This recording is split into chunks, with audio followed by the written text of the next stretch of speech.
And what you typed went into the presses, and when it came out in the Watchtower magazines, through the materials that were printed, at that point it was God's truth. Right. Service department in 1952 was located on the 9th floor. We would have editorial meetings as to what was going to be in the next issue of a little internal magazine called Kingdom Ministry. And I remember one time we were discussing something, and it got into a little bit of an argument.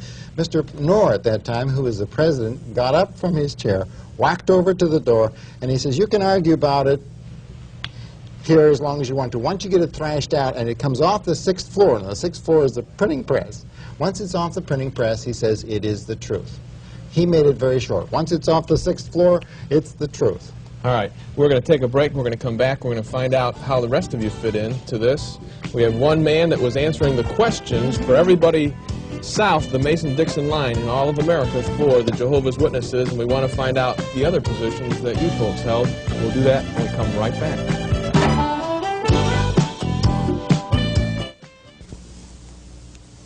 Thank you for tuning in to the John Ankerberg Show tonight. Most of the time we have both sides represented. I want you to know that in the past we've done programs with the leaders of the Jehovah's Witnesses, and we actually invited them to the program tonight. For proof that they were invited, I'd like you to listen to this. Hello. Hello. Is this a Jehovah's Witness church? Yes. Is this an elder or? Yes. All right. Do you know that you're speaking to a live audience? Has anybody told you that? No. We just want to make sure that you know, while you're speaking, that it's being recorded and that other people are listening. Do you still mind talking to us? We have some questions, some serious questions we'd like to ask Jehovah's Witnesses. Would you like to answer some? Hello? Hello? Hello? Okay, That was no. we'll try that again. We'll try that again. What we have going is that we are calling a list of leaders in almost the 3-state area to try and have somebody answer our questions. We have actually called the president of the Jehovah's Witnesses. He refused to talk with us on the phone. We have had 3 leaders that have at first said they would come on this program, all right, and then called us back, and each one of them canceled out. And this can be proved very easily by checking with the Chattanooga Free Press, which actually talked with the people that said they were going to be on this program. But they did not want to debate these issues. They did not want to present their evidence. All right, we're back here, and I want to ask you gals, something that came up through my mind while you're talking, Bill, was the fact that I know you and Joan are married. If marriage was forbidden of everybody, how in the world did you guys get married? The Watchtower very clearly came out and said in 1938 that we were not to marry. Everybody was not to marry. No one was allowed to marry. Of course, that's a fulfillment of the prophecy made by the Apostle Paul to Timothy, where he said that the false prophets would forbid marriage. In the November 1st, 1938 Watchtower, it says, should they marry? No is the answer supported by the Scriptures. Now, in 1952, the president of Jehovah's Witnesses, Nathan Homer Knorr, married. So just out of the blue, just got married. Yes. No direct instructions from heaven. It just happened. So since he married, we thought it would be all right if the president married, that we could marry. So I asked Joan if she would marry me. Joan, how many years have you been a Jehovah's Witness? I was all my life. In fact, it was the only religion in our family for 4 generations.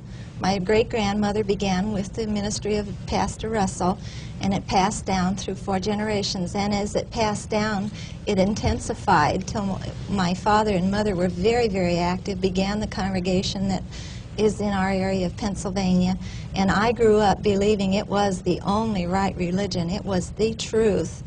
It was God speaking through that organization, and I wouldn't have thought of questioning any of the doctrines of Jehovah's Witnesses. I accepted them as the truth, and I felt I had enough scriptural proof to believe that that was true. What was the thing that then started you doubting?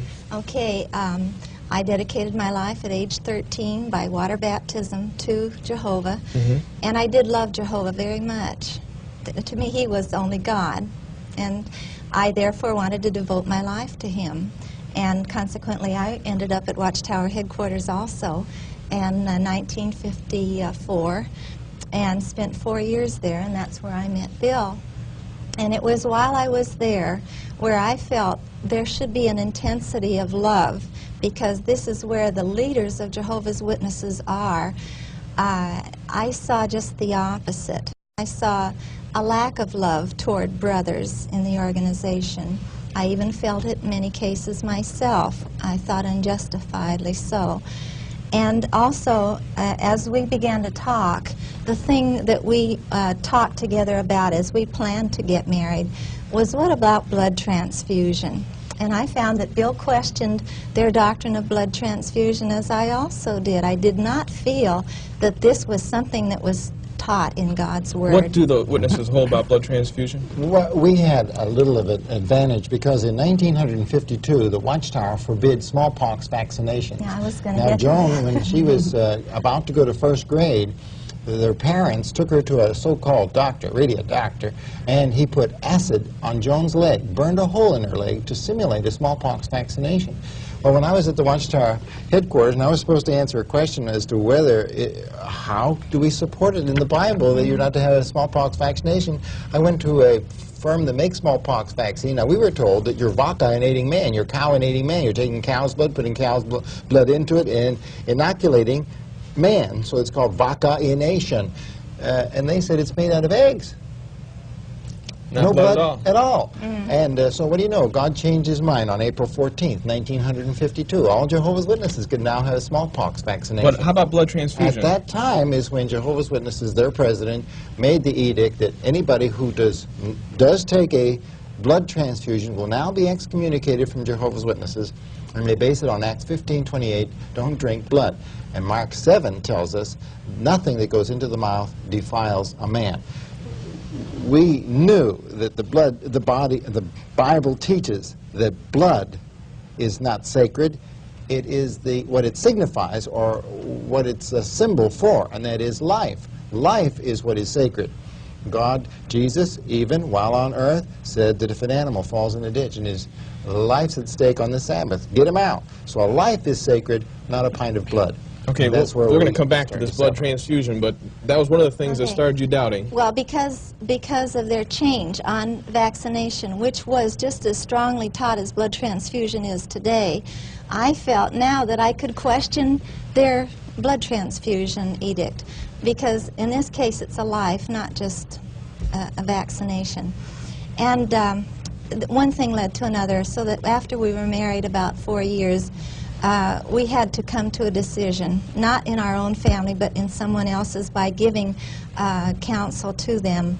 And the Watchtower headquarters heard about our giving counsel, that just to let the doctor decide in the case of this child whether or not it should have a blood transfusion.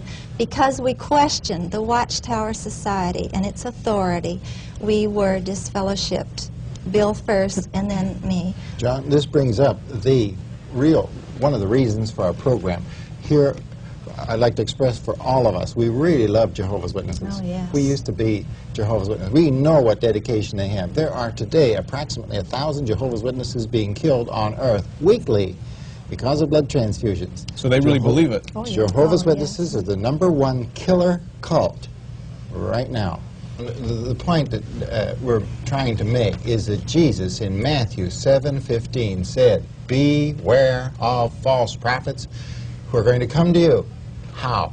All dressed up like Christians, sheep, but they're killers, they're ravenous wolves. Deuteronomy 18:21 says, how can we recognize someone who is not speaking for Yahweh? If he says that he is speaking for Yahweh, and if he says a word that does not come to true or come to pass, the prophet has spoken it presumptuously, you need not be afraid of him. This gives us courage now to say, hey, you said in millions now living will never die, Abraham will be here. We can confidently expect Abraham to be here in 1925. In 1926, we can say, hey, fella, you're a false prophet, the one that Jesus predicted. Okay, we've got lots more that we want to talk about, and we're going to continue this next week. I hope that you'll join us. I'll have a personal word for you in just a moment.